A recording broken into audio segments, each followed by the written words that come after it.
Bonjour, on est vendredi. Et il s'en est fallu de peu que la vidéo du vendredi n'ait pas lieu parce qu'il y a beaucoup de questions qui sont posées, il y a d'endroits où on voudrait que je vienne parler. Et vous avez vu, aujourd'hui dans la journée, dans l'après-midi, on a enregistré une émission à Arrêt sur Image. Mais là, j'ai une surprise. Si vous avez l'occasion de voir ça, si vous êtes abonné sur Arrêt sur Image, vous allez me voir agressé, pas physiquement, mais verbalement, d'une manière qui ne m'était pas encore arrivée jusqu'ici, par un monsieur qui s'appelle Sterdignac et qui s'est fâché très fort. Je sais pas, j'ai pas encore vu l'émission, donc je sais pas encore exactement comment j'ai réagi. Enfin, je sais que j'ai réagi au moment même. J'étais assez décontenancé par comment dire, par la vigueur de cette attaque un peu inattendue. Alors, la formule de arrêt sur image, c'est qu'il faut être abonné. Mais ils m'ont promis qu'ils vont de toute manière me communiquer un résumé de la discussion qui a eu lieu. Il y avait pas seulement comme invité ce monsieur Sterdignac, il y avait aussi Nicolas Barré des Échos. Voilà, alors ça. Et puis il y avait l'équipe là-bas, l'équipe de Arrêt sur Image. Alors voilà, ça c'est pour la journée d'aujourd'hui. Avant-hier, il y a eu autre chose qui va paraître dans Libération. C'est un entretien, c'est un débat que Libération a voulu organiser entre Monsieur Jean-Hervé Lorenzi, président du Cercle des économistes, et moi-même, à l'occasion de la sortie d'une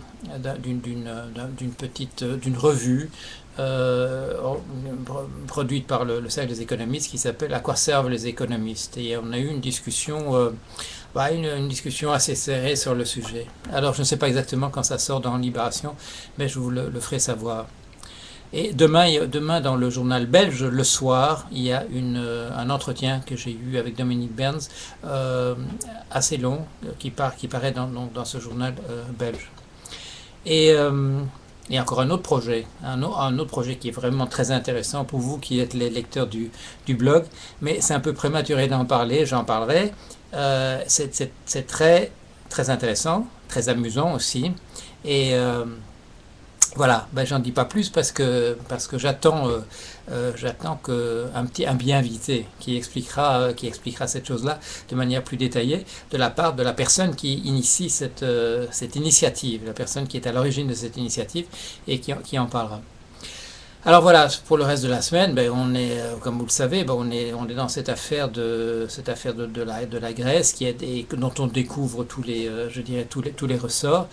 Le fait que bon, il y a un certain nombre de choses qui étaient connues, qui ont été faites il y a pas mal d'années, autour de les années 2002, que en fait c'était plus connu qu'on le prétend maintenant, que comment dire, que la manière que les fuites dont on parle maintenant, l'information qui est répandue, tout ça n'est pas innocent, où il y a des arrière-pensées derrière tout ça.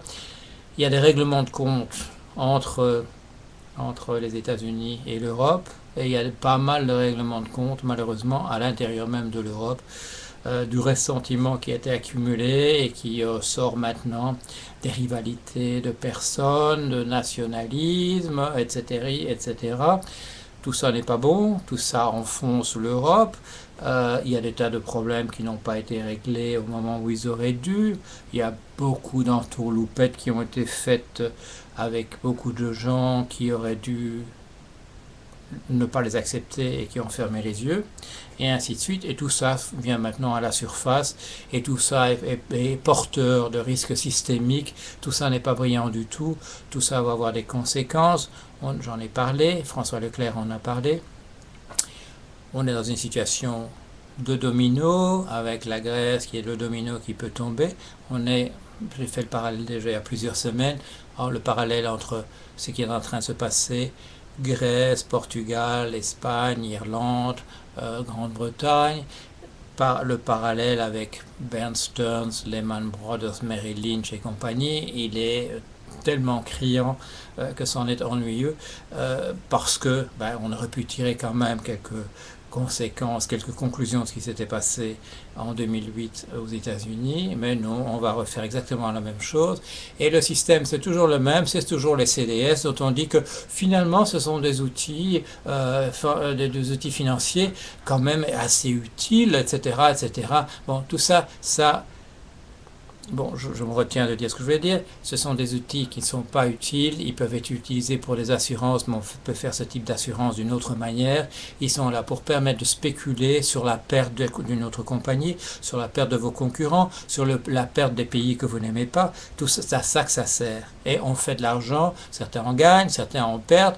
Et ça détruit tout ce qui reste là. Bon, alors, quand est-ce qu'on va arrêter ce massacre? Bon, si vous voyez l'émission sur Arrêt sur Image, vous verrez que ce monsieur qui n'était vraiment pas content de qui je suis et de ce que je représente, vous verrez quand même que ce monsieur, il m'a beaucoup aidé, parce qu'il est venu avec plein d'illustrations qui expliquent pourquoi c'est une mauvaise chose de faire des paris sur les fluctuations des prix. Voilà. Alors, c'est ça, je dirais, comment dire, l'ironie de la situation, c'est qu'il m'aime pas du tout, mais il a apporté de l'eau à mon moulin en très très grande quantité. Alors, le bénéfice, le bilan est tout à fait positif. Alors, c'est la fin de la journée pour moi. J'ai beaucoup couru durant cette semaine. Il y a encore beaucoup d'autres choses dont je voudrais parler, mais je vais arrêter là aujourd'hui. Alors, passez un bon week-end et on se retrouve vendredi prochain. Merci.